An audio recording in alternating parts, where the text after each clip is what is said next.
On September 7, 1978, Keith Moon, the legendary hard-partying drummer of TheWho, was found dead in his London apartment. He was only 32 years old. In the end, his life was as much defined by his self-destructive behavior and addictions as it was for his unique style of drumming. So, today, we're going to take a look at the life and death of Keith Moon. Before we get started, be sure to subscribe to the Weird History channel. After that, leave a comment and let us know what other rock history topics you'd like to hear about. Okay, time to learn about the loudest member of the loudest band in the world. Keith Moon was born August 23, 1946, and while it was clear from a young age that he was destined for a career in music, he didn't exactly get a pair of drumsticks for his first birthday. In fact, he first attempted to learn to play the bugle, but quickly discovered it was a lot harder than it looked. He soon switched to playing the drums because apparently the drums are easier. They're definitely more expensive. At the age of 14, Moon dropped out of school and got a job as a radio repairman so he could earn enough to buy a drum kit.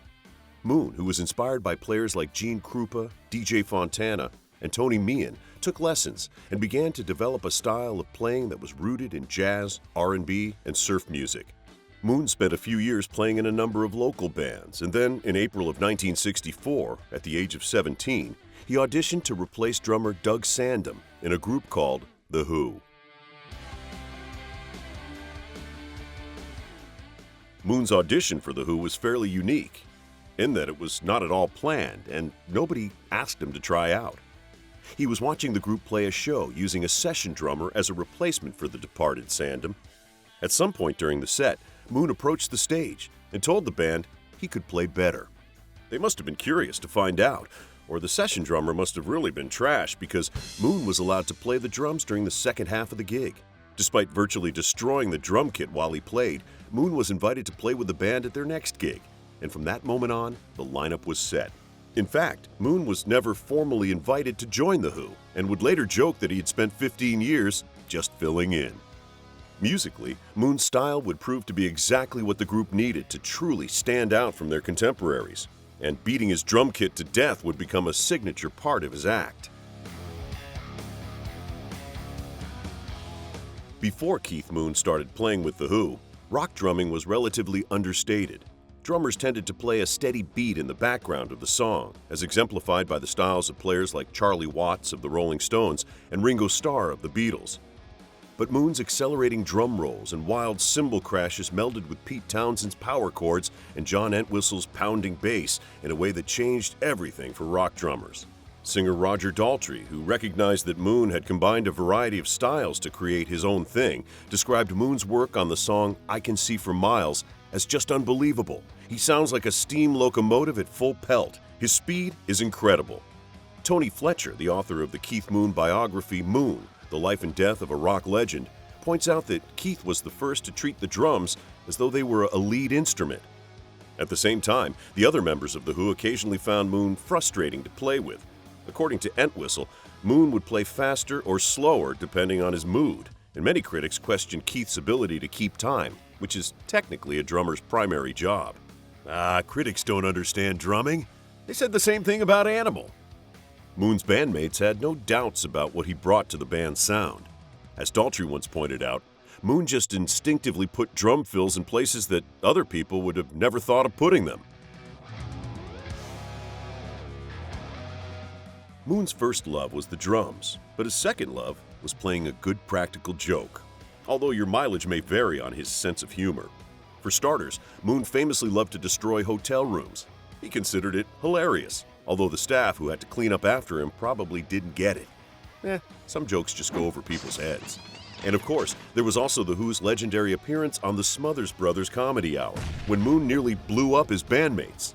Okay, that's a bit of an exaggeration, but only a bit. You see, Moon was in the habit of putting a small explosive charge in his bass drum so he could detonate it when Pete Townshend smashed his guitar at the end of a set. The two men evidently shared a paradoxical hatred of musical instruments. On this occasion, however, Moon used a lot more explosives than normal, which is rarely a good idea. When he detonated it at the end of the band's performance of My Generation, the result was an instant disaster. like those gender reveal videos where expectant parents accidentally burned down their backyards. Roger Daltrey was blown off the stage, and Pete Townsend emerged from the cloud of smoke, missing half of his hair.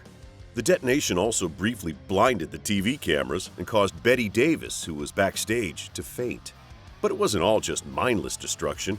Moon also loved more elaborate pranks. For example, in 1968, TheWho was touring with a band called The Herd, which featured guitarist Peter Frampton, who would later go on to record one of the best-selling albums of all time, Frampton Comes Alive. Now, while Frampton himself somehow managed to avoid being targeted by Moon, his bandmates weren't as lucky. Moon once wired keyboardist Andy Brown's instrument with firecrackers and started detonating the firecrackers with an electronic remote while Brown was trying to play a show. See? That's not mindless destruction. That's calculated destruction. During another show, Moon attached a pulley to drummer Andy Steele's gong. Whenever Steele went to bang the gong, Moon pulled it just out of his reach, which is admittedly pretty funny. But his sense of humor sometimes went beyond harmless pranks, well, relatively harmless, and descended into tasteless attempts to shock people. He would sometimes dress as a vicar and shout obscenities at older women, and on one occasion drove his convertible through a predominantly Jewish neighborhood while wearing a Nazi uniform. Not cool, Keith. If there was one thing Moon loved more than practical jokes and music, it was partying. During The Who's early years, Moon developed an addiction to amphetamines. It was so bad he once joked in an interview that his favorite food was French blues, which was the slang name for Dexamyl, a drug composed of sodium ammobarbital and dextroamphetamine sulfate. He was also widely known to be a regular customer at London clubs such as the Bag of Nails and the Speakeasy. Over the years, his taste for drinking alcohol turned into full-blown alcoholism, and the booze, along with the pills, eventually began to damage his ability to perform. For example, during a concert in California on the tour for Quadrophenia, Moon ingested a mix of tranquilizers and brandy and then passed out on stage while playing Won't Get Fooled Again. He was briefly revived, but then passed out again later during the Magic Bus. The band removed him from the stage, at which point Pete Townsend had to ask the crowd if anyone could play the drums.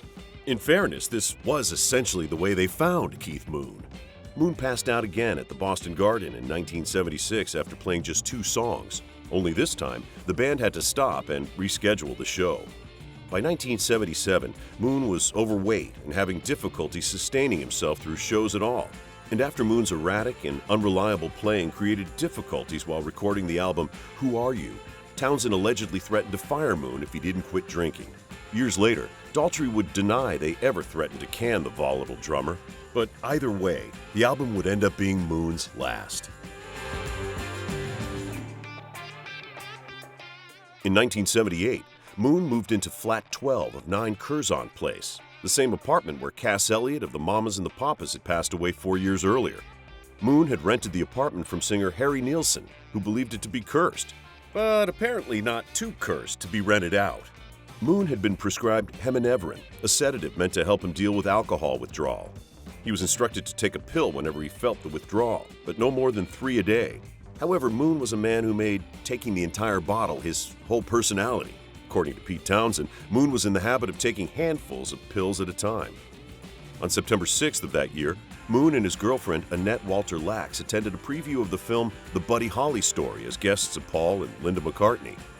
Before the screening, McCartney threw a party at the Covent Garden Diner in Peppermint Park to celebrate what would have been Buddy Holly's 42nd birthday. Guests at the party later recalled Moon seemed sober and in unusually good spirits. But Moon left halfway through the movie and returned home to watch the abominable Dr. Phibes on television instead.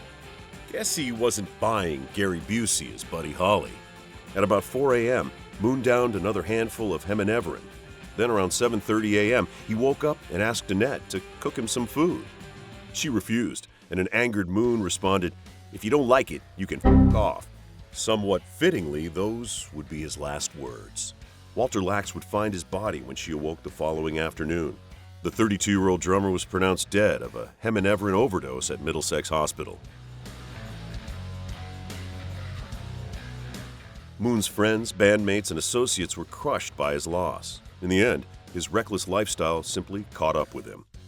In an interview with People magazine years later, Pete Townsend would recall, "I was obsessed with trying to keep Keith alive. It was quite clear that he was on a downward slide, and there was very little I could do. Manager Bill Kerbishley echoed Townsend's sentiment, saying, "Keith was never going to grow old gracefully. I don't think he was destined to make old bones. I suppose he was designed in such a way to be remembered as he was." After Moon's death, The Who hired drummer Kenny Jones, formerly of Faces. While Townsend has stated that he thought Jones was one of the few drummers who could fill Keith's shoes, Roger Daltrey thought Jones' style was wrong for the group. Jones departed in 1988 and was himself replaced by Simon Phillips, and later Ringo Starr's son Zach Starkey, who had once been gifted a drum kit by the man he knew as Uncle Keith. While that's an undeniably touching gift, it also means that someone thought it was a good idea to invite Keith Moon to a child's birthday party. Just keep him far away from the cake and the piñata. Keith Moon has been frequently described as the greatest rock drummer in history, and he certainly left an impression on the genre. He's been cited as an influence by greats like Rush's Neil Peart, Queen's Roger Taylor, Cream's Ginger Baker, Mitch Mitchell of the Jimi Hendrix Experience, and Led Zeppelin's John Bonham. But thankfully, none of them tried to stuff their kits with dynamite. So what do you think? What's your favorite song by The Who? Let us know in the comments below. And while you're at it, check out some of these other videos from Our Weird History.